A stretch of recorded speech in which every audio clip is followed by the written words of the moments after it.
ওরা পালায়।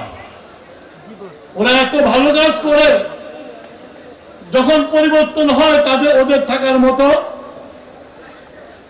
মানসিক শক্তি হারিয়ে ফেলে, পালিয়ে দিয়ে বাঁচে। আজকে আবারও ওরা পালিয়ে গেছে। এবার এমন পালিয়েছে যে কেন্দ্রীয় মসজিদে ইমাম সাহেব মসজিদ থেকে পালিয়ে গেছে। এমন সুকাজ করছে, এমন উন্নয়ন করছে যে পালিয়ে যেতে হয়েছে। এমনকি বাড়াঘাট গণভবনের বাড়াঘাট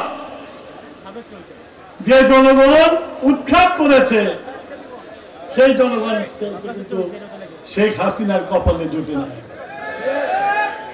আল্লাহ তাআলা বলে না, রিজিকের মালিক আমি, যখন যেখানে লিখে রেখেছি সেখানেই তোমাকে রিজিক যাবে, তুমি কিছু করতে পারবে না।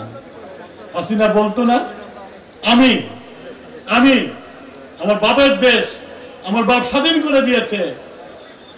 আল্লাহর সাথে পাল্লা দিয়েছিলেন, কিন্তু শেষ খাওয়াটা বাংলা মাটিতে তার খাওয়া হয় নাই।